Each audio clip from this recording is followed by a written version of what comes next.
Assalamualaikum warahmatullahi wabarakatuh. Waalaikumsalam warahmatullahi wabarakatuh. Kembali lagi di podcast Ramadan Berkesan, kuatkan iman, tebarkan kebaikan. Kali ini bersama saya Ustadz Dio dan juga sudah ada narasumber kita yang terhormat Ustadz Arif Munajat. Assalamualaikum warahmatullahi wabarakatuh.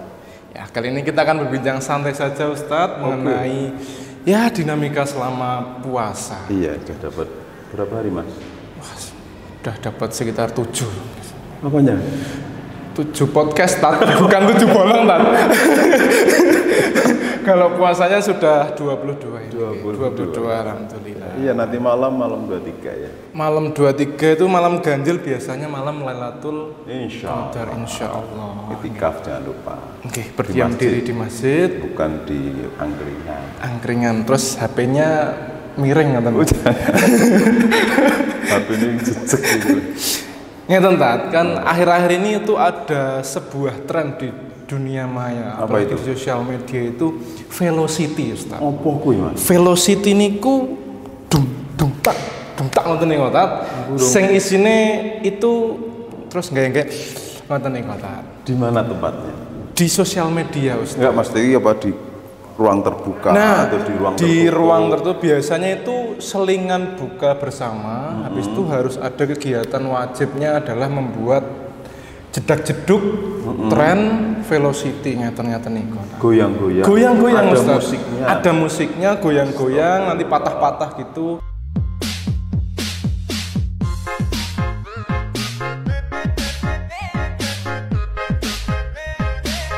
Menurut pendapatnya Ustadz Arif pripun ngoten niku? Ya seperti itu, tidak ada hubungannya dengan rangkaian ibadah buka puasa ya.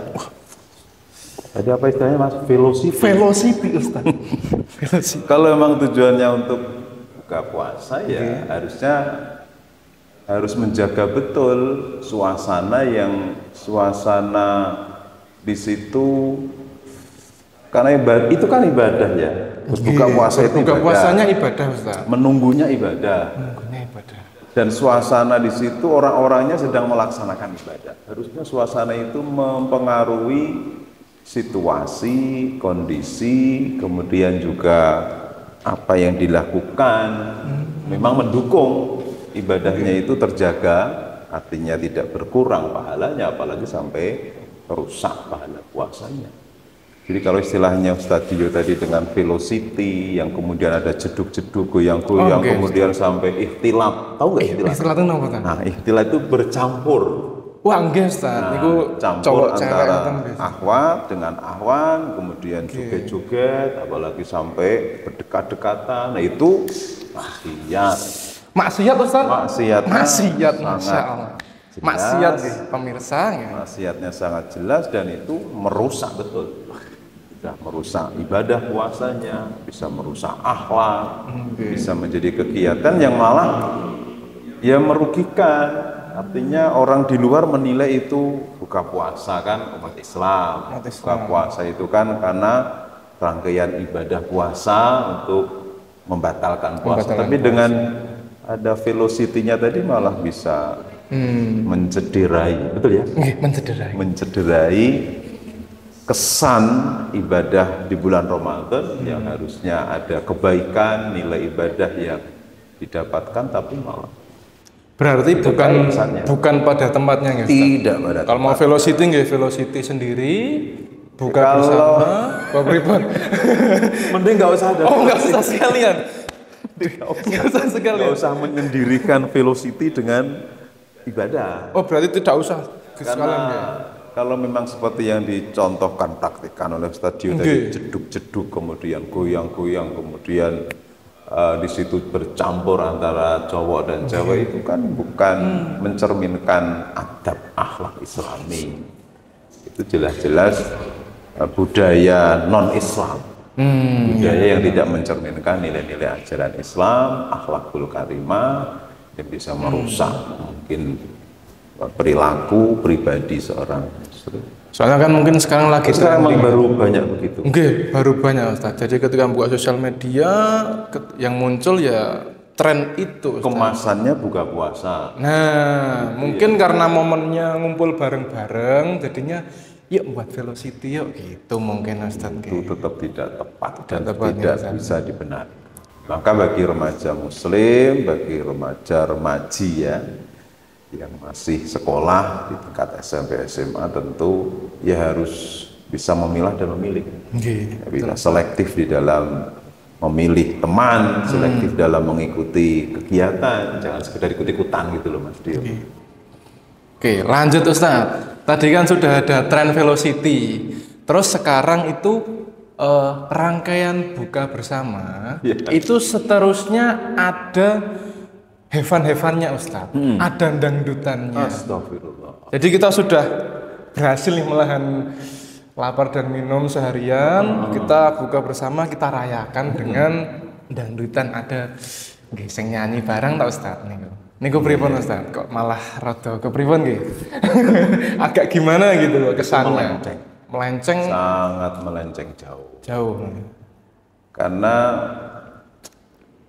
bagi orang yang berpuasa itu kan memang ada dua kegembiraan Ustaz. Satu saat berbuka. Betul Ustaz. Berbuka. Lisoimi farhatun inda fitri. Kegembiraan saat berbuka itu kan kita sudah dihidangkan berbagai menu makan. Itu kan rasanya kepengen membatalkan. Meskipun kadang kita minum makan sedikit ya sudah lega ya. Yang kedua farhatun inda liqa'i rabbi. Jadi kegembiraan ketika nanti bagi yang berpuasa itu mendapatkan kesempatan yang mulia kita bertemu dengan Allah, dan Allah kan akan memberikan balasan langsung atas pahala puasa yang dilakukan oleh hambanya. Kemudian rangkaian ibadah puasa yang seperti tadi ada apa tadi? Ya, ada hiburannya. Ada hiburan-hiburan itu mestinya jangan dilakukan. Baiknya harusnya ada yang berani mengingatkan, dan pemilik tempat itu pun harus memberi aturan. Harusnya memberi aturan, kemudian ya ini mestinya kalau seperti itu sudah mulai muncul di sosial media, ya harus sampai ke lembaga-lembaga pendidikan. Bahwa hal seperti itu tidak mestinya dilakukan, mencederai ibadahnya, ibadah puasa yang mestinya di situ ada kekhusyuan, ada suasana khidmat untuk menjaga kesempurnaan puasa. Begini Ustaz Dio, hakikat puasa itu kan mengendalikan. Mengendalikan ini harus digaris bawahi itu mengendalikan, bukan melampiaskan. Kan setelah berbuka kita sudah berhasil mengendalikan Ustaz. Kan makanya sampai berbuka itu kan sudah berhasil itu. Kalau jeduk-jeduk, joget-joget itu kan melampiaskan namanya. Yang berat itu kan mengendalikan. Yang berat itu kan mengendalikan. Apa gunanya kita mengendalikan dari pagi sampai siang, sore, kok setelah waktunya hanya melampiaskan. Apalagi ada juga Mas fenomena yang buka bersama tapi malah lewat waktu sholatnya. Waduh. Ada juga buka puasa bersama itu kan nggak ada tuntunan. Nggak ada. Dari dulu nggak ada ajaran tuntunan buka puasa bersama di mana, itu nggak ada. Kalau tadarus itu ya sore gitu ada sendiri. Itu menjadi amalan yang baik. Ya daripada sekedar menunggu waktu tidak jelas kan mending untuk tadarus, untuk takjilan baca mengaji itu ya, baca Quran, mendengarkan kajian, mengajar TPA, atau mungkin ada yang sekarang bagus memberi iftar buka puasa, itu lebih baik. Jadi intinya tadi yang mungkin perlu dipahami, hakikat puasa itu mengendalikan. Bukan melampiaskan. Jadi orang itu ya kadang ngegas, itu juga perlu ngerem. Nah, kadang orang seringnya ngegas, gaspolnya, tapi ketika harus ngerem itu malah kadang tidak siap. Jadi intinya itu Mas. Jadi harus tetap meskipun sudah berbuka ya mengendalikan. Tetap dikendalikan. Kemudian melampiaskan, apalagi bukan sekedar melampiaskan dalam urusan perut ya. Itu nafsu, syahwat itu kayak. Apa gunanya seharian, apa gunanya berhari-hari kita puasa Tapi setelah dibolehkan makan, melampiaskannya berlebihan. Oke, Dan seusia jenengan ini punya peluang untuk nafsu kan? untuk masuk. Kan sedang nafsu-nafsunya, nafsu ibadah, nafsu murojaah. Kadang ya pengendaliannya agak sulit ya. Agak sulit Ustaz. Usia muda. Terus ini ada pertanyaan titipan Ustaz dari netizen kita, follower kita, pengikut M+ di sosial media. Itu ada titipan bahwa kalau ketika sholat tarawih ada anak-anak bermain, ya kita sering jumpai Ustaz di barisan belakang. Yang kita tegur itu anaknya atau bapaknya Ustaz. Karena kadang didampingi dan orang tua, anaknya di belakang disuruh main dengan teman-temannya. Itu responnya gimana Ustaz? Bagus itu protes. Dan sering terjadi di banyak masjid, banyak tempat kejadian seperti itu. Maksud orang tua baik Mas, mengajarkan, mengenalkan tentang ibadah, mengenalkan tentang masjid. Tetapi juga harus diketahui oleh orang tua, diberi pemahaman anak itu, diberi pemahaman untuk nanti bisa mengikuti, bisa tenang, tidak mengganggu. Kalaupun kemudian sudah mulai sholat, ibadah dilaksanakan, kok ternyata anak, yang namanya anak kan beda dengan dewasa, orang tua yang sudah bisa berpikir, paham tentang apa yang harus dilakukan, ya tetap tanggung jawab orang tua.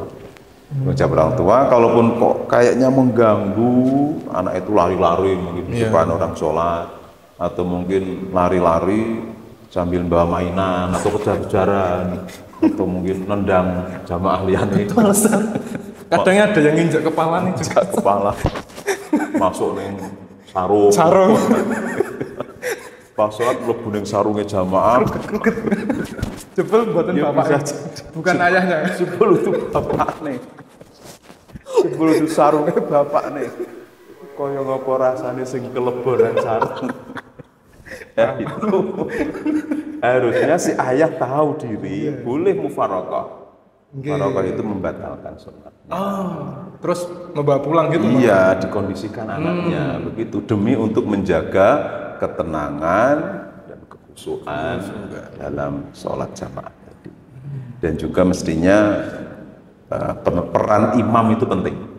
Imam sholat itu juga sebelum mulai sholat juga mengkondisikan kepada bapak ibu yang membawa anak kecil, mohon untuk dikondisikan anaknya supaya tidak mengurangi ketenangan kekhusyukan dalam sholat berjamaah. Jadi peran orang tua, peran imam, kalau mungkin juga takmir di situ menyampaikan untuk mengingatkan, tidak melarang Mas. Tidak melarang. Kalau melarang kapan anak kenal masjid nih? Iya.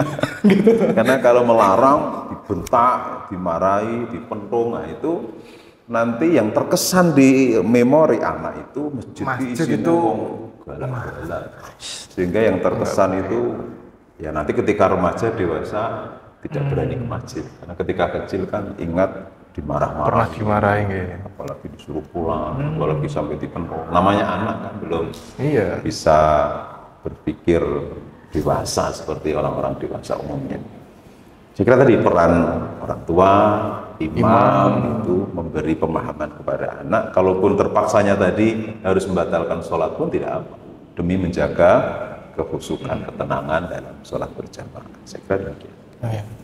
Ini masih terkait tarawih Ustaz. Jadi kalau kan kadang kita tuh semangat ini tarawih, tapi kadang tuh ada imam tuh yang bacaannya itu panjang Ustaz.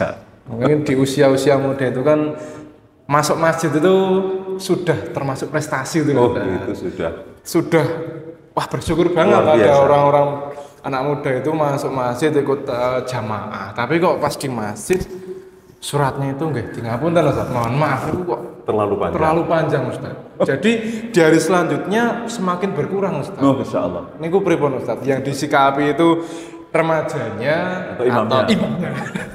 Langsung mawon. Ini pertanyaan yang sulit. Sangat nyata ya Ustaz. Sangat nyata. Karena di sisi jenengan kan muda, sisi saya kan sudah yang ketua gitu loh. Dituakan. Jadi ya bagi imam mestinya mengetahui kondisi makmum. kecuali memang dalam proses pembelajaran. Contohnya seperti di pondok, di sekolah, dalam rangka memberikan pembiasaan. Sholat itu harus betul-betul dilakukan dengan menjaga tumaninah, khusyuk, dan itu bisa juga dibiasakan dengan bacaan-bacaan surat yang panjang. Sehingga nanti terjadi kebiasaan ketika sholat sendiri atau mungkin ketika menjadi imam. Nah, yang jadi problem itu ketika makmumnya itu umum. Ada anak muda, ada orang tua, ada yang membawa anak kecil tadi. Ya, kadang ada yang sudah pakai kursi gitu. Betul. Jadi tidak. Kadang ada yang terdengar batuk-batuknya, ada yang mungkin jalannya sudah pelan-pelan, berdirinya sudah nggak tegak. Mestinya imam harus punya sifat yang bijak. Dengan melihat kondisi makmum itu, ya bacaannya bisa tidak terlalu panjang, juga tidak terlalu pendek. Yang penting tidak meninggalkan rukun dalam sholat itu, khususnya tumaninahnya. Sehingga kalau pun bacaannya pendek, tapi juga tetap tartil, tidak terus cepat, terlalu cepat. Sehingga nanti bisa bisa menjadikan makmum itu ya tetap bisa mengikuti, menikmati sholat berjamaah bersama. Yang muda juga tidak kapok, karena sholat itu kok suwimen. Yang tua juga demikian, tidak merasa berat karena terlalu panjang bacaannya, lama berdirinya. Sehingga bisa diterima oleh ya semua jamaah. Berarti saling pengertian. Tapi mestinya juga makmum muda itu tahu diri, Syekh enom, kuat, rosok. Ngono kok ya sambat ngono lho. Iki sebenarnya kebangetan semenom-menom iki. Kalau yang sepuh, kalau yang bawa anak kecil, kalau yang mungkin kondisi fisiknya sakit ya itu bisa dimaklumi. Tapi kalau masih muda, kuat, kok mengeluhnya karena suratnya terlalu panjang itu ya mestinya anak-anak muda tidak menjadi alasan. Gini anak-anak muda, sholat itu tidak lama. Hanya sampai meninggal saja. Jika esok engkau meninggal dunia, maka sholat pun selesai. Itu nasihatnya. Gitu, anak-anak muda. Maka jangan anggap sholat itu sebagai beban, tapi sholatlah yang akan menyelesaikan segala beban, mengatasi segala beban. Maka ketika sholat dinikmati, ketika muda sholatnya dinikmati, ketika tua akan menjadikan sholat itu bagian dari ibadah yang memang merasakan nikmat, nyaman, mendapatkan ketenangan. Ini khusus bagi yang muda-muda. Yang muda-muda. Jangan sampai mengeluh, jangan sampai menjadikan alasan karena suratnya agak panjang terus tidak ke masjid sholat jamaah. Mumpung masih muda, kuatnya itu gunakan untuk berdiri tegak mengikuti sholat berjamaah, baik itu sholat fardu jamaah atau di bulan Ramadan malamnya sholat tarawih. Jadi tidak boleh lagi malas mengeluh, apalagi kapok rasido ning masjid karena bacaannya terlalu panjang. Syukuri nikmat. Oke, terima kasih Ustadz Arif Munajat. Tadi bincang-bincang santai kita tentang ya yang real paling dekat dengan kita ya. Tadi pertanyaan titipan tadi sangat bagus sekali gitu ya. Semoga bisa mengingatkan kita semuanya tentang pentingnya ibadah sholat, menjaga sholat dengan sebaik-baiknya, menikmati saat kita sedang sholat. Sekali lagi terima kasih Ustadz Arif Munajat. Semoga podcast yang sekian menit ini dapat memiliki manfaat yang ya berkelanjutan Ustadz. Ini kan tayang terus menerus, tayang oleh generasi muda banyak. Jangan lupa like and subscribe untuk dakwah kita semuanya. Ya, gitu saja. Saya akhiri. Assalamualaikum warahmatullahi wabarakatuh. Waalaikumsalam warahmatullahi wabarakatuh.